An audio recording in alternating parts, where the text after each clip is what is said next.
It's Monday morning. It's the best. It's a good Monday morning. You got a chance to smile a little bit more because you got a W up under your belt, something that we've been missing around here for a long time, and we certainly needed it.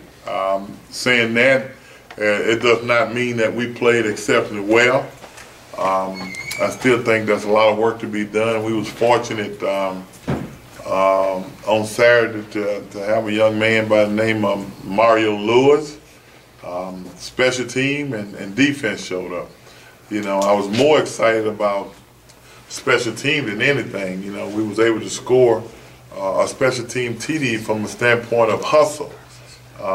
We scored in a situation that kind of reminded me of the Alabama State game. We had two fumbles, two punts that was fumbled that we had an opportunity to get, and we didn't get either one of them. And to get one the other night certainly say that the ball at least had an opportunity to bounce our way. Defensively, you know, they held 8 straight plays on the goal line, which I thought was impressive, no matter who you're playing. And getting the interception for TD and another interception in the end zone, I think gave the guys a little more confidence. So with that said, I think overall, it's a great win, but there's a lot of work that needs to be done. And I still say offensively, we was not able to run the ball, but watching the tape all week long and the way they played us, watching the tape, the #1 priority was to stop the running game, because they felt like with the young guys at quarterback, we wouldn't be able to throw the football. We stopped the running game. We can control them, and they did a good job of stopping the running game because everything was crowded inside, and we was able to hit them a couple of times with some big plays to Mario. So that's where we are. You touched on it a little bit. You said the defense, you know, 8 stops at the goal line. I guess, you know, it's a great confidence builder to them, you know, but what do you tell them, you know, heading into the next game? Well, you know, we was able to substitute some guys and get them rest. And, you know, when they got down there, we put the starters back in. And like I said, we got a penalty on one play, gave them a new start at first down. And to hold them 4 straight times, I thought was wonderful. You know, like I tell them, I don't care who you playing. You could be playing the Sisters of the Poor. When you can hold them 8 straight times out the end zone, I think that in itself speaks volumes. You talked about special teams. How much did that bye week timing, was that something you guys worked on? Was that the biggest advantage you got out of that bye week? Was a better special teams effort? We practice most special teams, but special team is always something that you practice. I give a lot of credit to Fabian, #1, because I thought he punted the ball exceptionally well. He had a lot of height, a lot of timing on his punt that gave the cover team opportunity to get down and cover the punt exceptionally well. So when they fumbled, we got an opportunity to get the football. So special team played a major part. I hate that Zoe got the field goal blocked because I thought he hit the ball real well, but they did something that you're not supposed to do in special team, and that's to jump over the snapper. And they did that, and they got away with it. That was one that the official missed. Homecoming games can always be a distraction. You're also playing a team that's winless, I believe. Talk a little bit about focus for this week for the team. Homecoming to me is, you know, for the players basically and the coaches, is almost like a Super Bowl. It's a fan fest.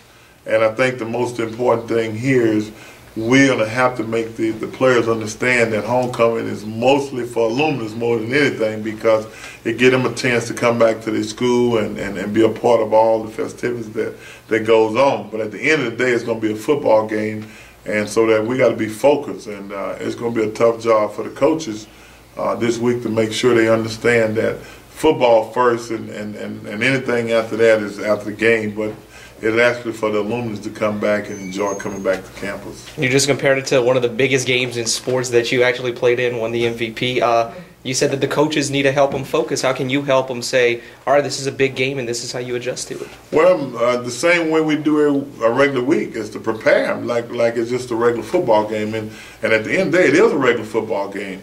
And we got to look at it from that standpoint. We can't worry about all the things that are going on around the homecoming activities. I mean, we know it's going to be there, and I know it's a tough job with young guys, with all the things that's going on in their free time, not getting involved. We're not going to tell them to completely go to their room and shut their door and not know what's going on. You can't do that. You know, we all been to college, and we understand what homecoming is about. But I think the most important thing is to put a little more focus on what's at hand. That's to play the football game. You said a win would do this team some good. You've said that the past couple of weeks over and over again. You think that was the right dose of medicine? Oh yeah, and it cured the cold so far. But I think not only for the players, I think for the coaches. Just in meeting this morning, you can feel it in the room that it's a better atmosphere when you win, no matter who you play. And hopefully, like I say, it's contagious, not only from the coach's standpoint, but all the way down through the players and the fans. I think it's good for everybody that's involved at Grambling State University. What do you know of Valley, Doug? What kind of? I do know that Valley played a real excellent football game this past week. Jackson State beat them 17-16.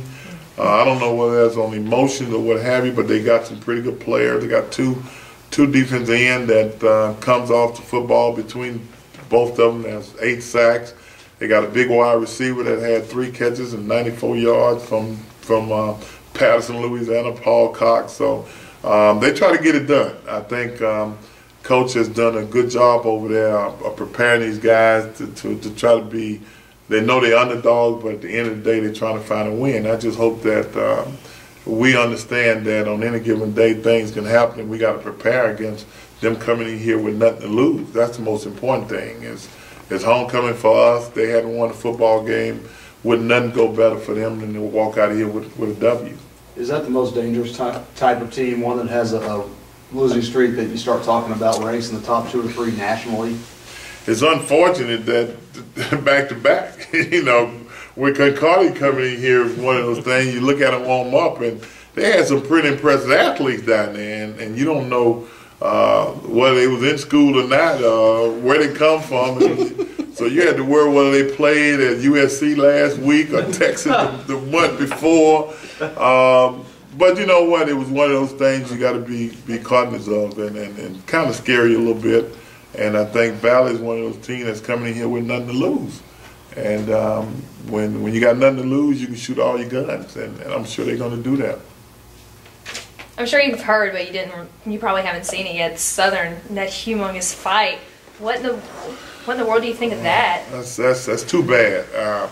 Too bad for the 2 schools involved. It's too bad for the conference. I've known that teams have gotten into scrimmage and stuff like that, but to do it for 10 minutes, I think it's a black eye for both schools and a black eye for the conference for something like that to happen. And I don't know what's going to happen, but it was ugly from what I saw on YouTube. Do you think that you can probably, teach your guys a lesson from this kind of thing? Like no matter what happens after a football game, you should never. I certainly hope so. It's about emotion. It was a tough game, hard-fought game. Came down to an extra point from tying the game, going overtime. So there's a lot of emotions tied into it. And as a coach, that's something that we preach every day. Don't take it from a selfish standpoint. It's a team sport. And that's something that we got to talk about. I'm sure all of them have had an opportunity to see it on YouTube.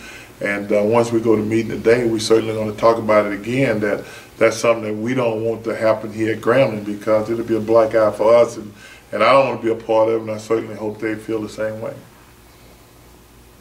Coach, you talk about bringing the Grambling family back together. I mean, this is certainly an opportunity this week with homecoming.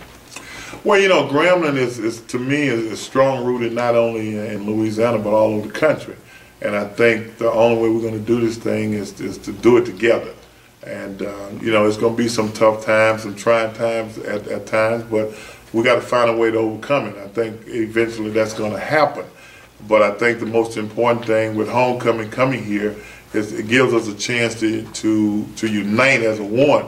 And I think that's what has to happen, not only from the football standpoint, but as a whole, as a university, with all the things that are going on in the state of Louisiana, budget cuts and everything. We're going to need the alumni to rally around the school to support it, and especially from the football standpoint. What's the status on DJ Williams? DJ Williams doing good, I guess. He was doing good yesterday when I talked to him. I just saw him this morning walking good. Foot should be healing pretty good, so I think it'd be all right. What about Frank? Frank actually hurt his knee, and so I saw where he got treatment yesterday, and it's strained. He's gonna be day to day. But he came out late early in the full quarter, and I say his knee was giving him some problem early in the third quarter. So will DJ be ready to go anytime soon? DJ played on Saturday. He didn't play a lot, but he played. Matter of fact, he threw the last TD to Mario on the screen pass. But both of them should be ready to play this week. So whatever happens, we're going to play. And Frank's still going to be the starter at this point, so we're going to go with that. Any other injuries? Savage kind of Achilles. He didn't play the second half because his Achilles tightened up on him, but hopefully he'll be ready to go when we kick it off on Saturday. But for the most part, everybody's pretty healthy. Who's the coach there at Valley now? Coach, you would say that. I just got we just got to tell me he played at Tampa. We just called Mark played defensive line at Tampa.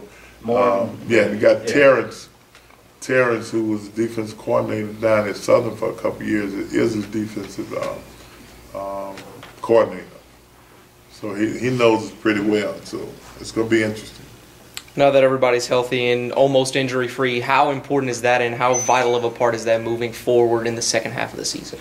Well, it's important to be healthy, but at the end of the day, I still say, and I've been saying this from day one, and nobody has done it but Mario.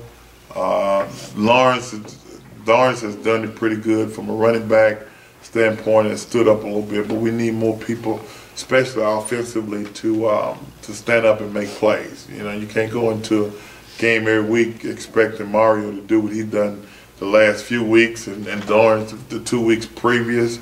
Somebody else on the other side, per se, as I always say, got to come up and make plays. And everybody that put on the jersey that say wide receiver has played, and nobody stood out other than Mario. So we just got to get more people to raise their hand and make plays from that standpoint. Terry McGill made a few plays against Concordia. You think he can get like the next, like a little help from Mario? He made a few plays. He still haven't stood up and made plays. And, you know, when I say a few plays, I don't mean, you know, a 10-yard catch or something like that. You know, when you got the Mario Lewis who take 2 passes, 170 and 159 and constantly beat his guy. That, you know, we just need playmakers. I mean, you can't play this game without people who can make plays, and you can't depend on one guy all the time because the other team is watch tape and they find a way to stop that one guy. Somebody else has to stand up.